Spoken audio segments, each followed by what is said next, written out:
Buenos días, hermanos. Qué bueno que nos volvemos a encontrar, eh, dado que este fue un largo fin de semana, que no pudimos subir este momento de la catequesis de la mistagogía, que, que es otra manera de ir acompañando, como hemos estado viviendo, esta cincuentena pascual que siempre debió haber sido así, como en la cincuentena pascual nos vamos introduciendo una vez más al misterio de Jesucristo resucitado y hemos tomado este elemento para reconsiderar precisamente la centralidad de nuestra fe. Yo creo que en más de una ocasión eh, vivimos nuestra fe de una manera pues ocasional o atómica, dividida en partes y perdemos de vista, espero que sea las menos de las veces, perdemos de vista la centralidad del misterio pascual de nuestro Señor Jesucristo. Nosotros recordemos que el, el fundamento de nuestra fe es la resurrección de nuestro Señor Jesucristo. San Pablo así nos lo manifiesta. El asunto radica que nosotros en nuestra manera en la que somos instruidos en la fe, a veces pareciese que nos vemos empujados a entender, por ejemplo, la revelación, o sea, la enseñanza de nuestro Señor Jesucristo, como si fuera una continua sucesión de eventos cronológicos que se pusieron por escrito y entonces ya lo recibimos nosotros a través de los siglos, la iglesia custodiando esos elementos, ¿no? Hay que recordar que nuestra fe, es más, estaría muy bien que consideráramos esto, como nuestra fe no se fundamenta en principios doctrinales o en principios, entendiendo la doctrina como una sistematización del pensamiento religioso y concretamente de la revelación de nuestro Señor Jesucristo, sino ante todo que nuestra fe tiene como punto de partida la experiencia de la resurrección de nuestro Señor Jesucristo. Y por ello también resalta que en este postulado resalta el valor de la mistagogía, que ya una vez recibidos los sacramentos de la iniciación cristiana, ahora somos invitados a insertarnos a la vivencia de la fe, del misterio, de la enseñanza de Cristo en nuestra vida práctica. Entonces, todo lo que tenemos alrededor, vean, somos verdaderamente ricos en medios, somos ricos en doctrina, somos ricos en instrucción, somos ricos en la vivencia de la comunidad, de la fe. Somos ricos en todo eso. Es que esta cuestión de la cuestión mistagógica es una riqueza un poquito más que nos ayuda a tener una nueva visión. Entonces, ¿qué vamos a hacer el día de hoy? Bueno, recapitulemos primero para recordar después de este largo fin de semana. ¿Qué recordamos? Recordamos básicamente que esta técnica, esta pedagogía de los padres de la iglesia, sobre todo estamos hablando del siglo cuarto, quinto, finales del cuarto, inicios del quinto, es una etapa donde los padres de la iglesia, ya hemos mencionado algunos, hoy vamos a ver concretamente a Cirilo de Jerusalén, utilizaron una técnica, una pedagogía de llevar el dato de fe, el dato de la explicación de los sacramentos, del misterio, de nuestro Señor Jesucristo, por medio de una catequesis o pedagogía que ayuda a primero descubrir esa experiencia de fe y después, poco a poco, después en la catequesis, poder ir profundizándola. Entonces, dicho esto, vamos a ver cómo es, voy a ir señalando cómo esos elementos mistagógicos nos van a señalar el esqueleto de lo que ya les he comentado, cuáles son los pasos del método mistagógico, cuáles son sus contenidos, cuáles son sus objetivos, y lo vamos a ir rastreando. ¿Qué vamos a hacer entonces? Vamos a ver una de las primeras catequesis de San Cirilo de Jerusalén, el obispo de Jerusalén en este tiempo enunciado, y cómo él, siendo el obispo, en la Pascua, ya que ha bautizado y ha confirmado a los neófitos, a los nuevos cristianos, él es el que les va a explicar qué es lo que ha sucedido. Y vamos a ver cómo el punto de partida de los mistagogos es ni más ni menos que el rito, o sea, la liturgia. La liturgia es ¿cómo decirlo? Es la parte del punto de partida. Entonces voy a hacer una lectura semicontinua de la catequesis. Tengo aquí una traducción en español. Evidentemente, claro que se puede conseguir en griego para quienes tienen el conocimiento de esta lengua antigua. Bueno, pues claro que se puede realizar desde ahí. Sin embargo, pues ya teniendo esta traducción, vamos a hacer uso de ella, que es una traducción muy bien hecha, y viene de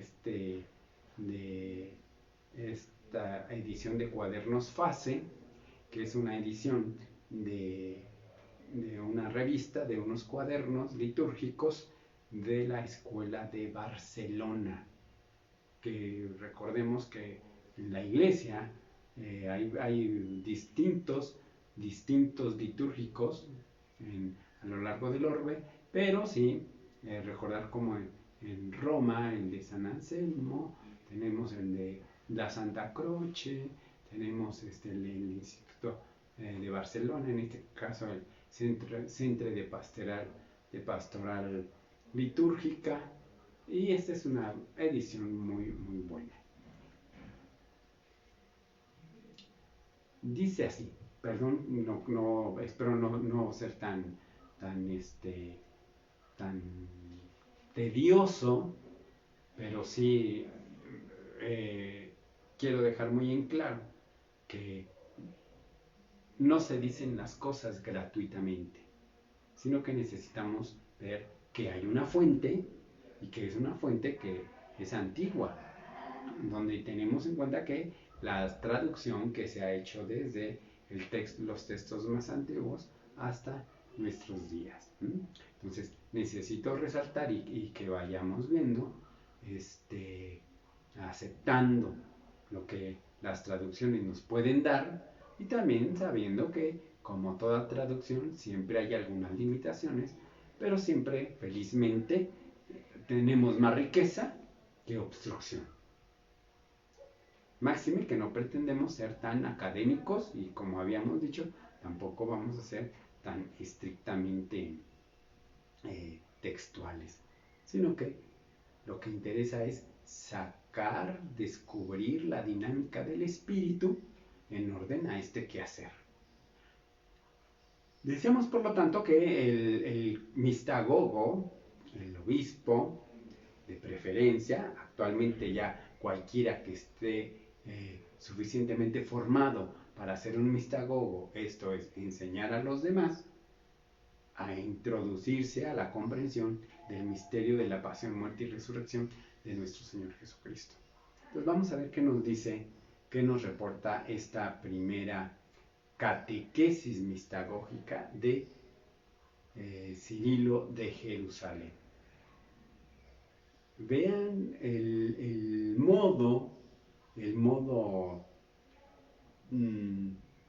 familiar, el modo paternal con que el obispo habla a los neófitos, a los recién bautizados, confirmados y primera comunión dada. Les habla de una manera cercana, como un padre de familia, y no meramente como un académico que va a decir algo sobre la religión, ¿no? Sino como se acerca a ellos. Dice: hace ya tiempo que deseaba hablar con ustedes, muy queridos y legítimos hijos de la Iglesia, acerca de estos misterios espirituales y celestiales.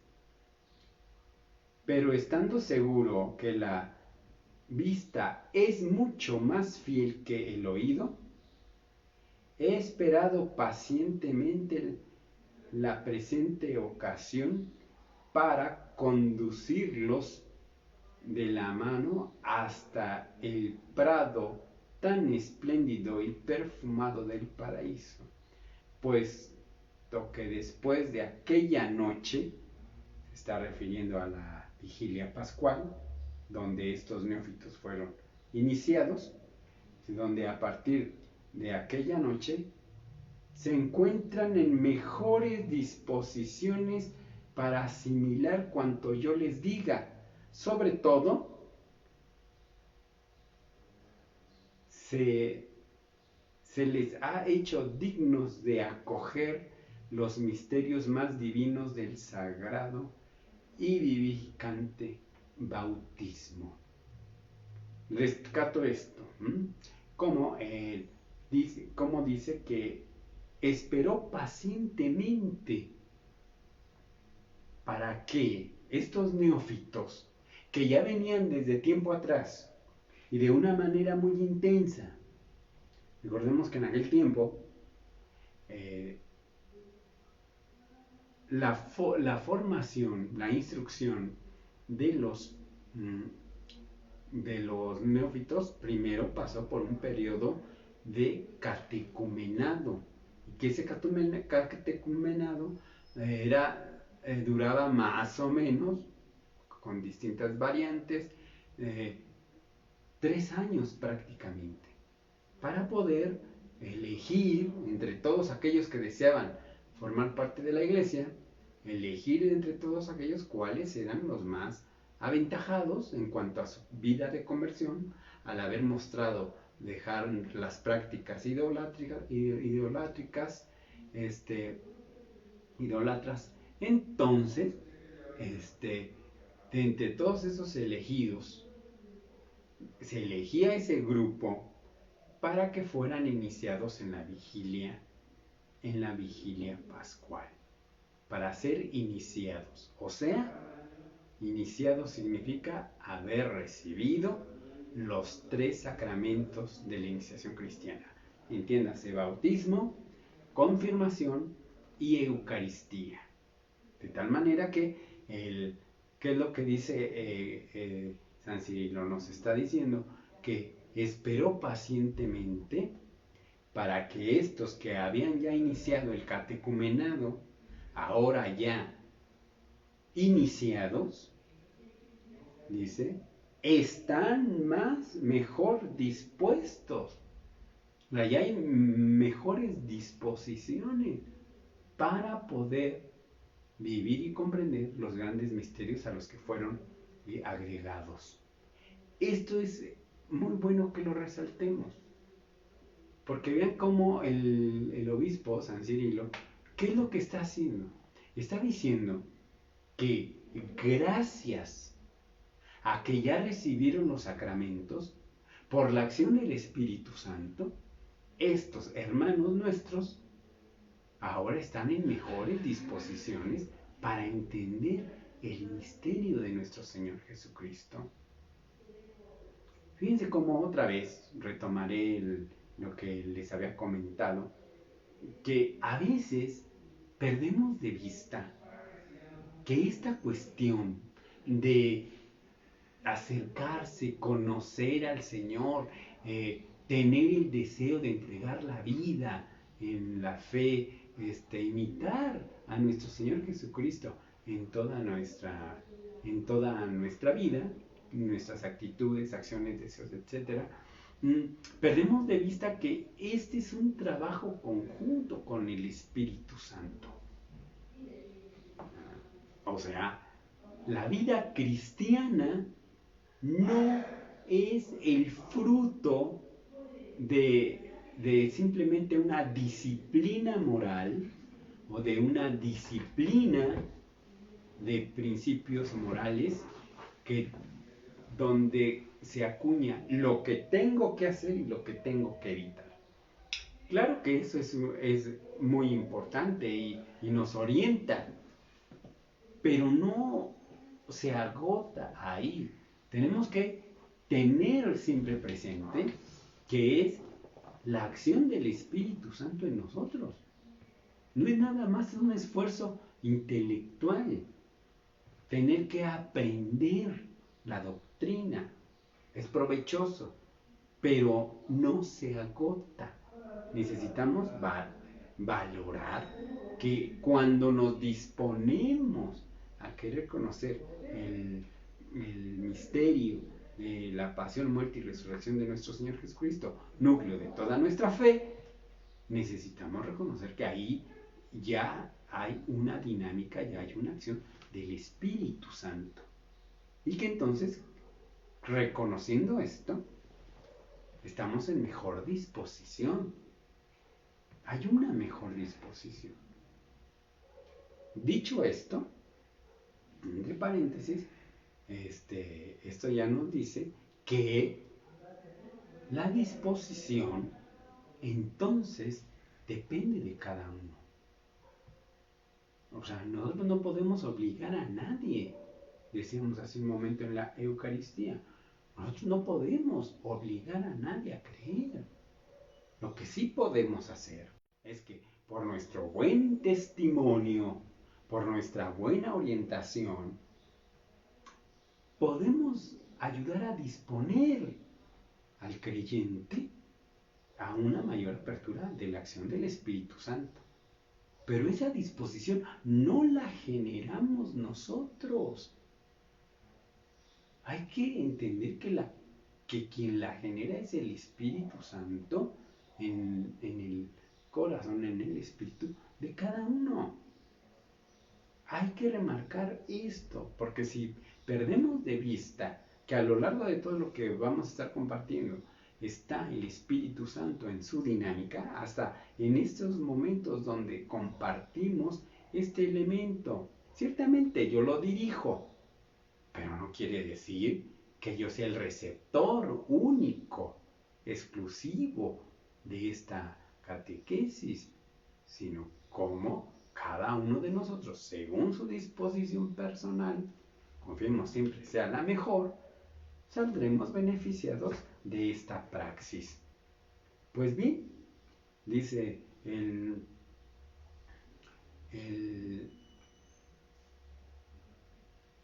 obispo de Jerusalén, puesto que es conveniente preparar desde ahora la mesa de las enseñanzas más perfectas, por ello me propongo exponerles estos misterios con todo detalle, para que conozcan el sentido de cuanto se obró en ustedes en aquellas horas vespertinas de su bautismo. O sea, de las del sábado santo, que se iniciaba la vigilia pues desde la tarde, empezando con los neófitos en el bautisterio, y después de haber sido iniciados pasaban a formar parte ya de la comunidad en el templo, y entonces ya se unían a la asamblea, a la comunidad cristiana. Entonces, vamos a ver qué nos propone seguir San Cirilo. De primeramente, entraste en el atrio del bautisterio. Recuerden, les decía, sobre todo lo vemos ahora en las grandes catedrales, y sobre todo en las catedrales ya antiguas, como está el atrio, está el templo, el atrio, y enfrente en el atrio está el bautisterio, como está aquí en nuestra Basílica de Guadalupe. Está el templo, la Basílica de Guadalupe, y un poquito hacia el norte, la salida hacia el norte, está el bautisterio. Entonces, ¿por qué los ritos de iniciación cristiana iniciaban en el bautisterio? Y se hacía muy pedagógico, como después de haber sido ya iniciados en la fe por medio de los sacramentos, ya formaban parte de la comunidad, podían entrar ya ahora con la comunidad cristiana a vivir los sagrados misterios, sobre todo ya finalmente de la Eucaristía. Entonces dice aquí, primeramente entraste en el atrio del bautisterio y estando de pie, fíjense qué interesante signo, estando de pie, sea que el bautismo se hace desde afuera, ya entran y los neófitos, o los que van a ser iniciados, mejor dicho, más que neófitos, los que van a ser iniciados, están de pie. Y fíjense que menciona un elemento que es muy estético y que probablemente nosotros ya hemos perdido, o simplemente se ha velado mucho en nuestra manera de construir los templos. Aquí San Cirilo recuerda que estos catecúmenos están de pie vueltos hacia occidente. Recuerden, aquí está señalando cómo se contrapone el occidente con el oriente. El oriente siempre considerado como el lugar de la luz. ¿Por qué? Porque pues naturalmente por oriente es que sale el sol cuando amanece. Entonces van a ver cómo va a ir sumando los signos en el bautismo, donde los cristianos que son iniciados van a ser iluminados. Entonces por eso se dirigen hacia el oriente. Cuando llegue el momento de la profesión de fe, se dirigirán hacia el oriente para recibir la luz de Cristo. Para poder entrar a esta dinámica, lo primero es que se dirijan hacia occidente, porque occidente es el lugar de la tiniebla, el lugar de la oscuridad. Aunque bueno, ahora ya sabemos que pues obviamente como la Tierra está en su movimiento de rotación, entonces claro, de repente se ilumina por el oriente, se oscurece por el oriente, como sea. Pero lo inicial es así. Y dice aquí cómo estos catecúmenos son vistos con la vista hacia el occidente para extender la mano como una especie de juramento, y dice, y renunciar a Satanás. Entonces vean, lo primero que se le pide al que quiere ingresar a la iglesia es que renuncie a Satanás. Nosotros lo vimos en nuestra vigilia pascual y lo vemos frecuente y constantemente cada vez que realizamos con hermanos de la comunidad, algún bautismo de algún familiar, de algún niño, de alguna niña, en fin, de quien necesita el sacramento, pues se le da. Y lo primero que se hace es la renuncia a Satanás. Aquí nos narra el, el, el obispo Cirilo, San Cirilo, porque obviamente estamos en un periodo donde es todavía muy común, aunque son ya casi 4 siglos de distancia o de vida de la iglesia, sigue siendo también común ver el bautismo de adultos. Y entonces, ya de niños con un ya grado de conciencia, entonces se les pide estar de pie. Se voltean hacia occidente, lugar de las tinieblas, simbólicamente, renuncian a Satanás, o sea, a las cosas de la oscuridad, a la tiniebla. Y entonces se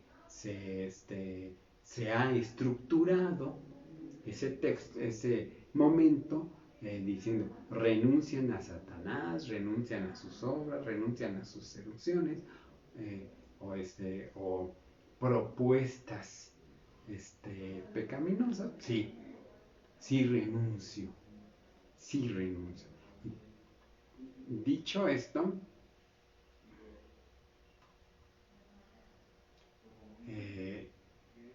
se renuncia a Satanás, dice aquí, como si estuviera allí presente.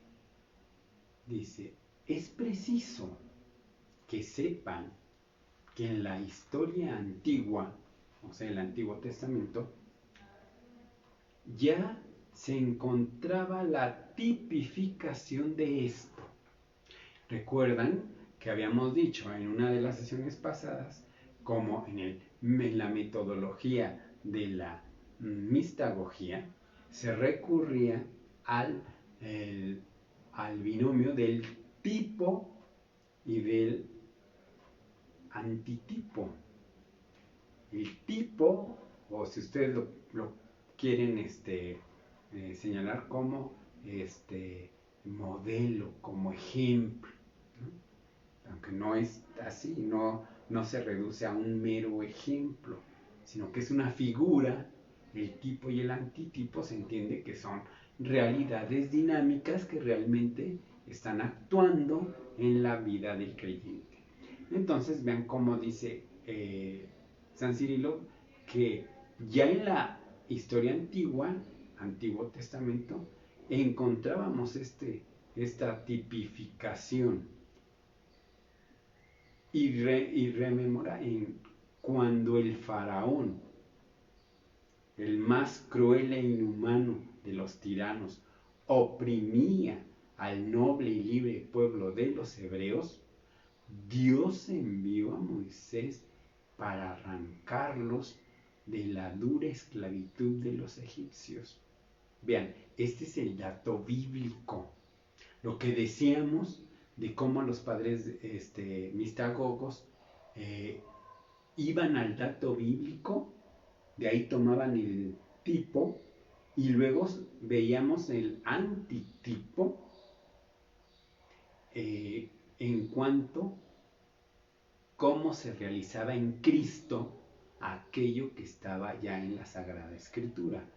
Entonces aquí San Cirilo toma como tipo precisamente el momento en que el pueblo de Israel es hecho avanzar en medio del mar Rojo abierto, y cómo el pueblo de Israel, perseguido por el faraón y su ejército, se adentran al mar, y ellos avanzan y el faraón se queda detenido, y entonces al final terminarán muertos todos los que perseguían al pueblo de Israel. Y el Señor hace pasar en tierra seca al pueblo de Israel. Y dice, así como pasó en el Mar Rojo, Es Cristo el enviado por el Padre al mundo, aquel para sacar de Egipto al pueblo oprimido. Cristo para salvar a los que se encuentran esclavizados en el mundo del pecado. Entonces vean el paralelismo que hace entre Moisés y entre nuestro Señor Jesucristo.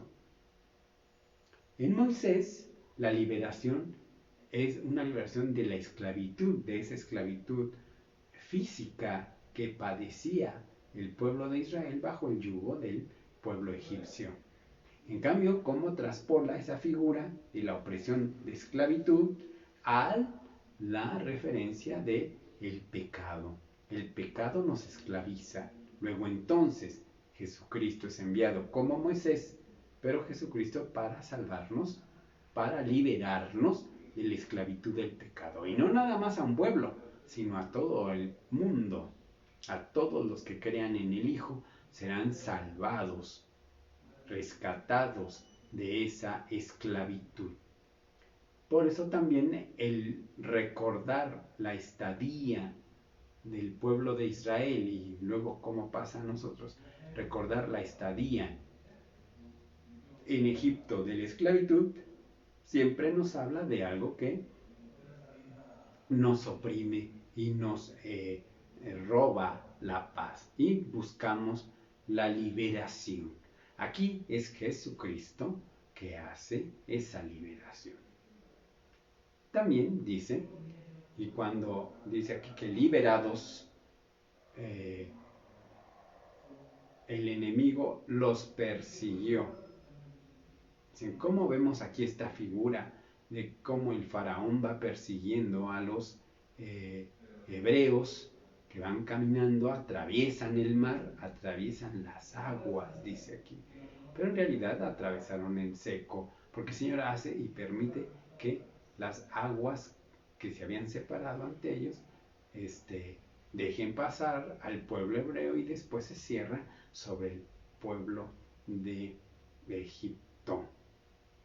Y toma la misma imagen también, como por el agua del Mar Rojo, como con el agua del bautismo, somos plenamente liberados. Finalmente, de ese mismo contexto, se toma como el signo de la sangre del Cordero que ya el Señor había pedido antes de que salieran de Egipto para llevar a cumplimiento la 10ª plaga. Les pide que sacrifiquen el cordero y que lo pongan en el dintel de las puertas, y que el ángel exterminador del Señor, cuando pase y vea esa mancha de sangre del cordero sacrificado, se va a seguir de frente y no va a matar a nadie, a ningún primogénito de ese momento del paso del ángel del Señor. Y vean cómo es la misma imagen que se aplica a nuestro Señor Jesucristo, que ya no nada más es el río de agua viva y del agua purificadora en el Espíritu, sino ahora también hace referencia al cordero degollado, a la sangre derramada. El Señor se comprometió diciéndole a Moisés con la indicación de que cuando el ángel exterminador viese la marca de la sangre del cordero inmolado, no iba a cobrar ninguna vida ahí. Y vean cómo es el signo. La sangre de Cristo es la que nos libera de que seamos, pues en este caso, pues ser sacrificados o masacrados. Porque Cristo ya hizo ese acto, entregarse a sí mismo en un acto donde ya la sangre lava el pecado. Y entonces lavando el pecado te vuelve de una túnica blanca. En esas aguas limpias del pecado somos lavados es el agua limpia del bautismo, que es la gracia, la dinámica del Espíritu Santo, somos lavados de nuestros pecados. Dice pues que es la tipología de cómo renunciando a Satanás, al mal, nos abrimos a la gracia de Dios una vez lavados de nuestros pecados. A continuación, dice San Cirilo, quiero también explicarles por qué motivo estaban vueltos hacia Occidente. Y dice, Occidente es allí donde las tinieblas se hacen sensibles, y el que es tiniebla tiene igualmente poderío en la tiniebla. Estás refiriendo a Satanás. Recordando cómo en la primera carta del apóstol San Pedro nos dice que debemos en la vida del cristiano no es otra cosa que el estar alerta, porque debemos entender que el demonio, como león rugiente, anda buscando a quien devorar. Entonces, desde la tiniebla, el demonio trata de comerse, de involucrar en el pecado al pueblo de Dios. Y nosotros, con la gracia del Espíritu, con su agua, con el agua viva, somos lavados, somos llenos de la gracia, llenos del Espíritu, para poder dar vencimiento a esto. Entonces, se ha señalado precisamente ya esto. Después,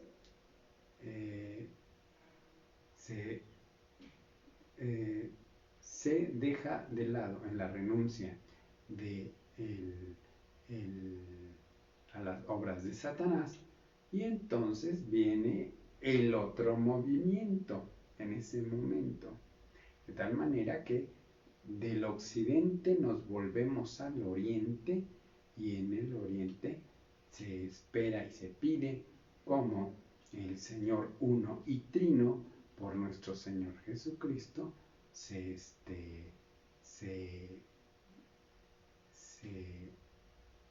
fía entonces recepción de la gracia del Espíritu en la confirmación. Vean cómo en este movimiento, cómo se realiza ya la disposición para que el neófito ya pueda entonces llevarse a cabo el bautismo, que se hará de la siguiente manera, donde vueltos a oriente, como estaban diseñados los bautisterios, y ahora ya el neófito pasaba por el agua, y ahí es donde se realizaba el lavado, el bautismo, y luego con los ritos complementarios que eran las unciones. Finalmente,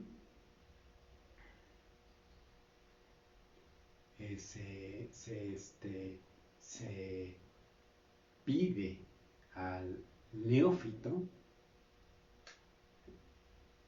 ya una vez para iniciar la inmersión en el agua, primero hacer la profesión de fe, que en este caso podremos decirlo de esta manera, que se hace referencia entonces a el símbolo de los apóstoles. O sea, se proclama la fe en el Padre, el Hijo y el Espíritu Santo. Y también, dando este gran don del Espíritu, el bautizado tiene ya la disposición para la conversión, de tal forma que el cristiano ya entiende que su vida es una vida de lucha en contra precisamente de las acechanzas del diablo.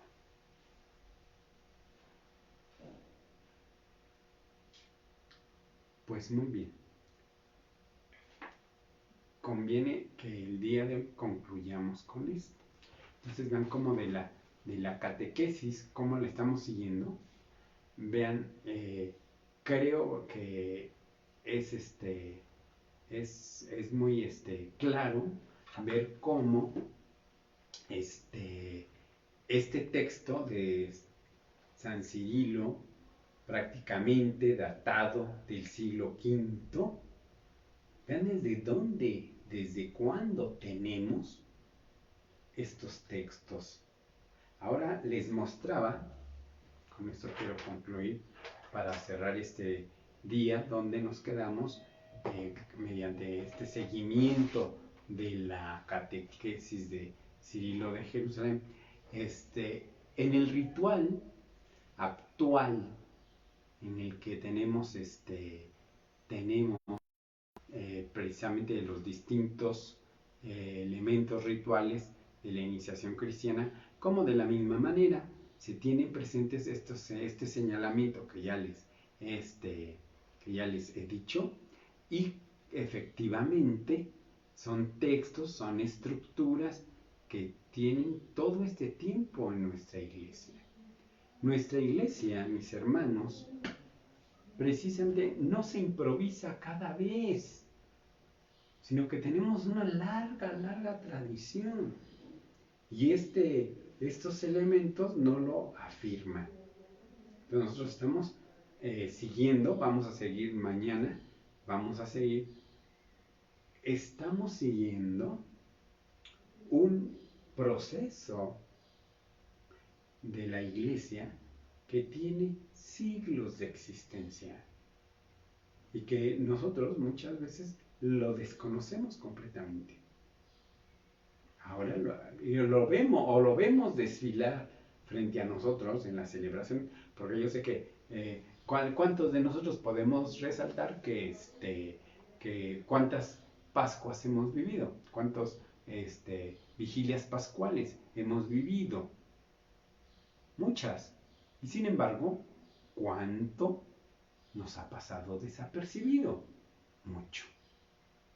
Entonces, qué bueno que tengamos esta oportunidad y nos vamos así, piano a piano, así poco a poco nos vamos acercando y vean, para no atosigarlos de tantos datos y de tantas situaciones, nos quedamos el día de hoy con esto, con este primer signo de cómo los neófitos, para ir acercándose al sacramento del bautismo, lo primero que se pide es la renuncia a Satanás, para que entonces ya inicies la vida en Cristo, diría San Pablo. Finalmente, para mí es importante recordarles cómo ritualmente, sobre todo en el bautismo de niños, quienes hacen esta renuncia son los papás y padrinos del niño o niña bautizado. Entonces, esa renuncia, que si bien no es en primera persona, lo que se quiere es que los papás tengan claro su compromiso y que ellos van a ser los responsables de educar a ese niño, esa niña, en la fe. Entonces, renunciar a las seducciones del maligno, de Satanás, no hacer las cosas del diablo, sino hacer las cosas de Dios. Y aquí no calcamos, no remarcamos las tintas, no recargamos las tintas para decir cuidado, porque el diablo en todo momento nos está... Sí, sí es cierto. Pero lo más importante y lo que tenemos que resaltar es que precisamente ya bautizados con la fuerza del Espíritu Santo, nosotros somos ya criaturas de Dios. El Señor ya ha impreso su sello sobre nosotros. Somos propiedad de Dios. Entonces, con confianza sabemos que el Señor nos cuida, nos protege, nos defiende. A menos que cada uno, por su necedad, anda buscando el mal. Ahí sí, pues con la pena, pero no se puede hacer mucho. Si tú mismo, en lugar de buscar a Dios, lo que haces es buscar lo contrario, o mejor dicho, lo contrario a Dios, ¿qué se puede hacer? Entonces, vean cómo la iglesia en estos tiempos modernos, cuando, como se sigue dando un poco más frecuentemente el bautismo de niños, quienes hacen la profesión de fe, bueno, en primera instancia la renuncia a Satanás y luego la profesión de fe, son los papás y los padrinos. Mientras que ese niño va creciendo, va madurando, va instruyéndose con sus papás y sus padrinos en el conocimiento, en el testimonio que ellos le den, en amar al Señor. Entonces, qué delicada es la misión de los papás y padrinos de un niño bautizado. Por eso de verdad que a veces parece hasta desesperante que cuando se pide el bautismo de un niño o de una niña, los papás no se hacen la pregunta de ¿a quién elijo? Voy a elegir a un familiar, a un hermano, a una hermana, a un tío, a un amigo, no lo sé, a un hermano de la comunidad, que va a ser un verdadero y buen testimonio de vida cristiana. No. ¿Creen que el criterio para elegir a los papás o padrinos del niño es que sea mi hermano, que sea mi hermana, que sea mi familiar? Eso no garantiza. Y de hecho, cuando uno efectivamente como ministro de la iglesia se les hace esta aclaración, pues usted tiene que elegir a unos padrinos que verdaderamente se van a comprometer con la formación cristiana de ese niño. O sea, no puede usted simplemente decir, yo quiero que sea la persona fulana de tal porque me cae bien, o porque es mi hermana, o porque es mi... No, no podemos, porque es una tarea delicada.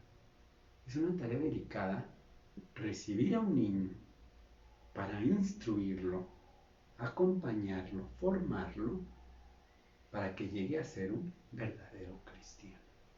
Así pues, entonces vamos a meditar, dejamos este elemento de meditación para que de aquí a mañana ver cómo la profesión de fe, el credo, que va precedido por la renuncia a Satanás, cómo es el inicio precisamente de irse introduciendo al misterio de Cristo.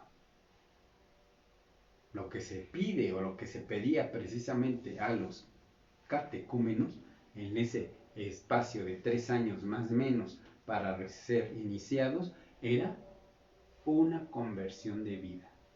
Tenían que dejar todo aquello que no era acorde a la vida de un cristiano.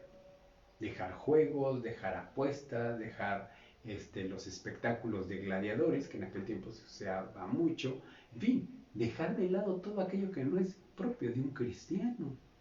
Y entonces, cuando se mostraba suficiente madurez, entonces se procedía a la iniciación, o sea, a esta etapa, la iniciación para posteriormente la catequesis mistagógica, que ya estamos entrando en ella, como el obispo Cirilo, en este texto referido, va explicándoles a esos jovencitos, a esos neófitos, les está explicando el sentido de lo que ya vieron.